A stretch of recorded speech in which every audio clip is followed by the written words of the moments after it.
یعنی یہ کیسا ڈرامہ ہے؟ جس کو رسول سردار کہیں اس کو یہ ملوان سردار نہیں کہتے، جس کو مولانا احمد رضا خان سردار کہتے تھے وہ سردار ہے۔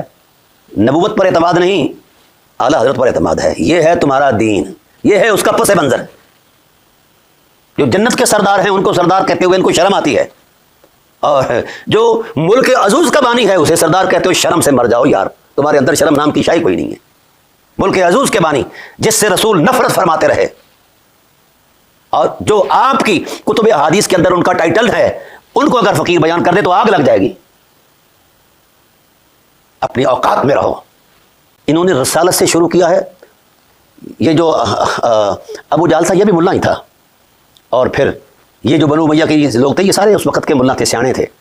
انہوں نے یہ لغار کی، اہل بیت پر یہ لغار کی، رسول اللہ پر یہ لغار کی، قرآن گواہ ہے، اور اہل بیت پر یہ لغار کی، اصحابہ پر یہ لغار کی۔ تو ان کا مقصد ہی صرف ایک ہی ہے، چونکہ یہ چٹے بٹے ہیں یہود کے جو اہل بیت سے الجھتے ہیں، تو یہودی فطرت اور مزاج کے اندر بھی توہین ہے۔ انہوں نے انبیاء کی توہین کی، 70,000 انبیاء قتل کر ڈالے۔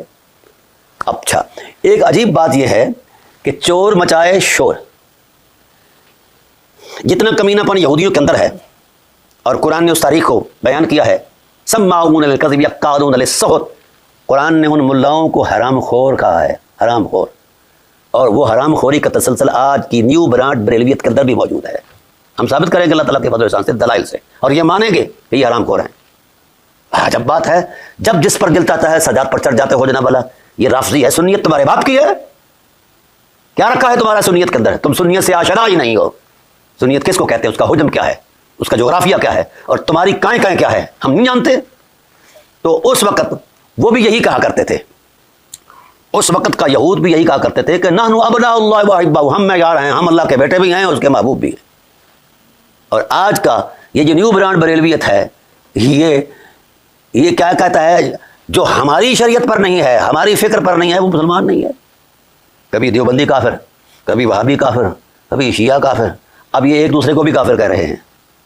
اور بحمد اللہ تعالیٰ، اللہ تعالیٰ کا فضل و احسان ہے، دلیل اور علمی بصیرت کی دنیا میں یہ اب ناکام ہو چکے ہیں۔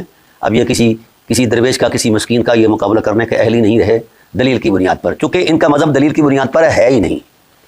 یہ اپنے آپ کو معیار سمجھتے ہیں۔ کبھی کہا جاتا تھا، بڑا مجھے عجیب لگا، ایک حادثہ پیش آیا ہمارے شہر گجرانوالہ کے اندر، ایک شیعہ عورت کا فوت ہو گئی، ایک شیعہ عورت بڑی تھی، تو اس نے وصیت کی کہ میرا جنازہ جو ہے یہ سنی عالم پڑھائے، شیعہ نہ پڑھائے۔ اب حسب وصیت اہتمام کیا گیا تو بڑے بڑے علماء نے تو انکار کر دیا۔ کوئی مسکین راہگیر جا رہا تھا مولوی صاحب سائیکل پر، اس کو کسی پولیس مین نے کہا کہ یار جنازہ پڑھا سکتے ہو جی؟ پڑھا سکتے ہو جی، آج پڑھا دوں۔ اب اس پر وہ جنازہ جب پڑھایا گیا تو بڑے بڑے گرگ قسم کے مولویوں نے فتوے لگانے شروع کر دیے کہ جناب جنہوں نے نکاح پڑھا ہے، جنہوں نے جنازہ پڑھا ہے، پڑھنے والے کا، پڑھانے والے کا نکاح ٹوٹ گیا ہے۔ یہ ایک آگ کی طرح خبر پھیل گئی۔ چلتے چلتے حکومت کے کچھ ذمہ داروں نے مجھ سے بھی رابطہ کیا کہ کیا کرنا چاہیے جناب، اب ہم نکاح کریں یا کیا کریں؟ تو میں نے پھر وہ جھٹکا جواب دیا، میں نے کہا جس کا نکاح مولوی کی بیٹی یا بہن سے ہوا ہے وہ ٹوٹا ہے، باقی کسی کا نہیں ٹوٹا۔ یعنی یہ شرمناک بات ہے کہ ایک مسلمان فوت ہو اور وہ اہل بیت سے پیار کی عظمت میں وہ فوت ہو، وہ صحابہ پر زتان کا سوچ بھی نہ سکتا ہو، اس کا جنازہ پڑھانے والا یا پڑھنے والا بھی نکاح ٹوٹ جاتا ہے۔ اور میں فتویٰ دیتا ہوں، اب اگر ایسا کرنے سے نکاح ٹوٹتا ہے تو امام بخاری کا کوئی نکاح نہیں ہے، امام مسلم کا کوئی نکاح نہیں، سیاستہ کے کسی بھی محدث کا کوئی نکاح نہیں ہے جنہوں نے اہل بیت کی تکریم کے حوالے سے جناب ابواب باندھے ہیں۔ پھر امام احمد بن حنبل کا، امام ابو حنیفہ شہید محبت اہل بیت ہیں، ان کا کسی بھی اہل سنت کے امام اور محدث کا کوئی نکاح نہیں ہے، کوئی۔ اور رسول اللہ صلی اللہ علیہ وآلہ وسلم نے محبان اہل بیت نبوت کی جو پذیرائی فرمائی ہے، تو ان مولویوں کے ذہنی عیاشوں کے فتوے کے مطابق تو پھر رسول اللہ کے نکاح بھی زد میں آتے ہیں۔ رسول اللہ صلی اللہ علیہ وسلم نے مولا کائنات سے فرمایا ان من شیعتک رواء مربعین مبیضین وجوہہم یوم القیامہ، علی آپ سے دل سے پیار کرنے والے کل قیامت کے دن اللہ تعالیٰ ان کو اپنی حسن لطافت سے نور عطا کرے گا، ان کے چہرے منور ہوں گے، سفید ہوں گے۔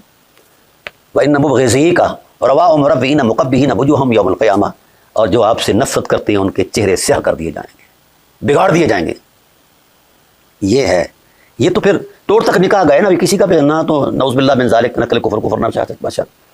رسول اللہ صلی اللہ علیہ وآلہ وسلم عمر بھر اہل بیت کی محبت کا درس دیتے رہے، اور آج ان سے محبت کرنے والے کا جنازہ پڑھنے سے نکاح ٹوٹ جاتا ہے۔ شرم سے مر جاؤ مولویو، تمہارے اندر شرم نام کی اگر کوئی شے ہوتی تو دین پڑھتے، امت کو جوڑتے، ایک کرتے، وحدت پیدا کرتے، قیام امن کے لیے کردار دیتے. تم شرارت پر. اور اس وقت بھی جب پورا کفر تل چکا ہے اسلام کے خاتمے کے لیے، تم اس وقت بھی فتوی بازی پر لگے ہوئے ہو. تمہیں خدا کا خوف کرنا چاہیے. اس وقت میں یہی عرض کروں گا تمام علماء حقہ سے کہ ان کا تعاقب کیا جائے اور ان سے دلیل مانگی جائے. جو یہ فتوی دے رہے ہیں دلیل ان تو کیا ان کے باپ ماں باپ دادا کے پاس بھی نہیں ہے. ڈرامے بازی کرتے ہیں یہ لوگ. میں نے جب ایک پنچایتی بات کہہ دی ہے کہ آؤ اصحاب رسول کی توہین کرنے والے کو تم کافر کہتے ہو، ہم اس سے بھی بدتر کہتے ہیں، آؤ اتنا بات کہہ دو، ہم مان لیں گے کہ تم سنی ہو. جو اہل بیت کی توہین کرتا ہے وہ بھی کافر ہے، حالانکہ وہ شرعاً 3 مرتبہ کافر ہے اور سب سے بڑا کافر ہے. اس پر فقیر کی کتاب بھی موجود ہے، من سب علی فہو کافر. آؤ نا پنچایتی بات میں اب آؤ فیصلہ کرو، یہاں بیٹھ جاؤ. توہین کوئی بھی دینی کسی بھی دینی حرمت کی ہو تو وہ کفر ہے. ایک طرف تو کہتے ہو اعلیٰ حضرت کا فتویٰ ہے کہ عالم کو OLM کہہ دیا جائے تو جناب بندہ کافر ہو جاتا ہے، یعنی مولوی کو مولوی کہہ دیا جائے تو بھی کفر میں پھینک دیتے ہو تم. اور دوسری طرف حسنین کی ماں کو نبوت کے منبر پر گالی دینے والے کو تم بخاری کا راوی مانتے ہو. تمہیں مر جانا چاہیے، ڈوب کر مر جانا چاہیے. تم کس شکل کے مسلمان ہو؟ تمہیں تو مسلمان کہتے ہوئے شرم آتی ہے. اور رسول اللہ کے جگر پاروں کو اذیت دینے والے کو تم اجتہاد کا درجہ دیتے ہو، مجتہد بناتے ہو. حیا سے مر نہ گئے تم؟ کدھر گئی تمہاری غیرت ایمانی؟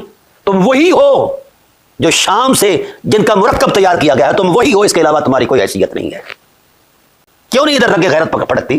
علی اصحابی نہیں ہے جن پر ایک صدی کے قریب وقت میں گالی؟ اور پھر یاد رکھنا یہ کتنے ذہنی عیاش ہیں، اپنے جھوٹ کو بھی سچ کہتے ہیں اور دوسروں کے سچ کو بھی جھوٹ کہہ دیتے ہیں.